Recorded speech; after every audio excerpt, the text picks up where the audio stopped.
কৃষ্ণনগরের রাজসভা। মহারাজ সিংহাসনে বসে ঘুমোচ্ছে, আর সবাই ঠাট্টা মজা নিয়ে ব্যস্ত ছিল। আর সেই সময় এক সাধু রাজ দরবারে হাঁটতে হাঁটতে এলো।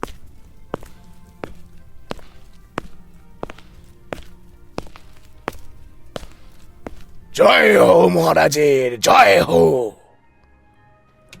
আমি আপনার জন্য এনেছি এক স্বর্গীয় হাড়ি। এই হাড়িতে যে খিচুড়ি রান্না হবে তা এক চামচ খেলে আপনি অমর হয়ে যাবেন। মৃত্যু আপনাকে ছুঁতেও পারবে না। কি বলছেন সাধু বাবা? অমর মানে আমি চিরকাল রাজত্ব করব? অবশ্যই, তবে শর্ত একটাই, এই খিচুড়ি সেই রাঁধতে পারবে যে জন্মানোর পর থেকে আজ পর্যন্ত একটাও মিথ্যে কথা বলেনি এবং যার মনে কোনো পাপ নেই। রাজ্যে কি এমন কেউ আছে মন্ত্রী মশাই, আর আপনি কি কোনোদিন মিথ্যে বলেননি? আগে মহারাজ, ছোটবেলায় একবার হোমওয়ার্ক নিয়ে একটু, মানে না মহারাজ, আমি পারবো না।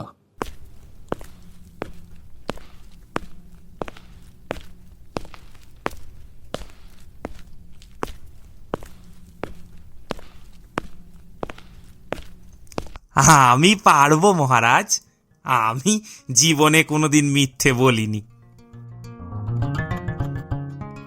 রাজা তার লোকদের দিয়ে রান্নার এলাহি আয়োজন করল রাজবাড়ির বাগানে।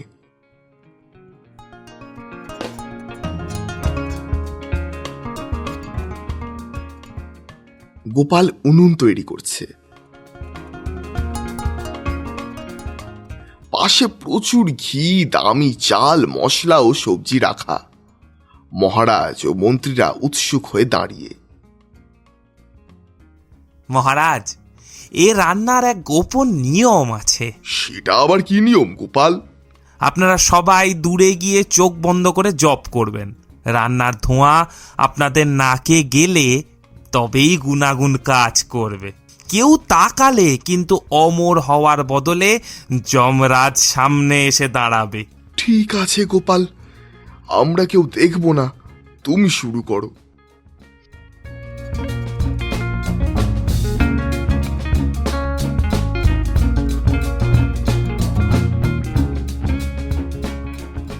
গোপাল চটপট চাল ডালের বস্তা সরিয়ে পাশে রাখল।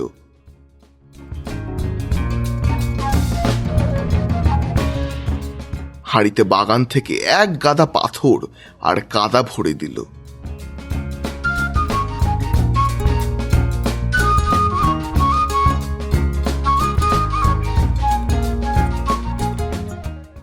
তারপর উপর দিয়ে প্রচুর ঘি আর গরম মশলা ছিটিয়ে দিল, যাতে দারুণ গন্ধ বের হয়। আহ, কি স্বর্গীয় সুবাস! গোপাল, খিচুড়ি কি হয়ে এলো? এই প্রায় হয়ে এসছে মহারাজ। তবে একটা জরুরি কথা মহারাজ। আবার কি কথা গোপাল? এই খিচুড়ি খাওয়ার সময় যদি কেউ গত 10 বছরে কোনো চুরির কথা ভাবে, তখন সে তৎক্ষণাৎ গাধা হয়ে যাবে।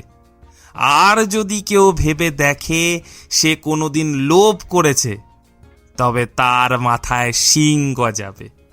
মহারাজ, আমার তো গত বছর রানীমার তন্দুরি চিকেনটা চুরি করে খাওয়ার কথা মনে পড়ছে। আমি কি গাধা হয়ে যাব? চুপ করো মন্ত্রী, আমি নিজেই তো গত পরশু কোষাগারের একটা মোহর সরাতে চেয়েছিলাম। এখন উপায়? খাবার ব্যবস্থা হলো রাজদরবারে। সবার সামনে কলার পাতায় কাদা আর পাথরের মিশ্রণ পরিবেশন করল গোপাল।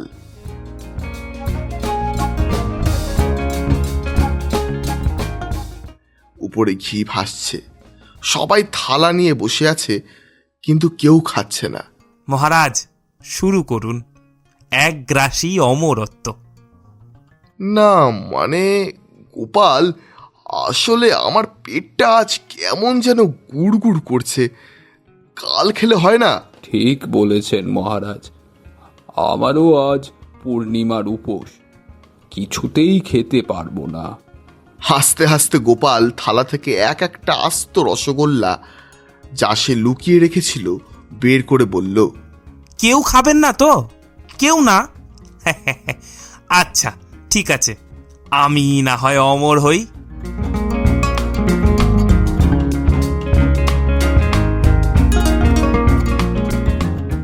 তুমি খাচ্ছ যে? পাথর কাদা খেয়ে কেউ অমর হয়? ওহ মহারাজ, তবে কি আপনি জানতেন এগুলো পাথর? আসলে মহারাজ, যার মনে পাপ আছে সে এই পাথরের খিচুড়ি খেলেও গাধা হবে, আর না খেলেও গাধাই থাকবে। মহারাজ, সাধু আসলে আপনার রাজকোষের চাল, ঘি, চুরির ফন্দি এঁটেছিল। মন্ত্রী, যাও, যেখান থেকে পারো সাধুকে ধরে নিয়ে এসো। আচ্ছা ঠিক আছে মহারাজ। গোপাল, তুমি আমাকে আবার বাঁচালে। অমরত্বের লোভে আমি প্রায় কাদা খেতে বসেছিলাম। মানুষ অমর হয় তার কাজে, খিচুড়িতে নয়। এখন এই খিচুড়িগুলো দিয়ে কি হবে? এগুলো কি গাধাদের খাওয়াবো, নাকি যারা খেতে চেয়েছিল তাদের মাথায় লেপে দেব? আমাকে বাদ দিন বাপু।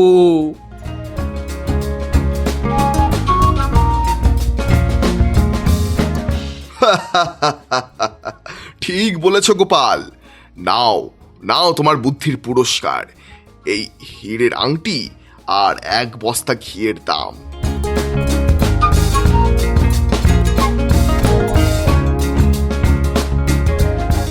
গোপাল আংটিটা পেয়ে সেলাম ঠুকল আর বলল, বুদ্ধি যার জয় তার।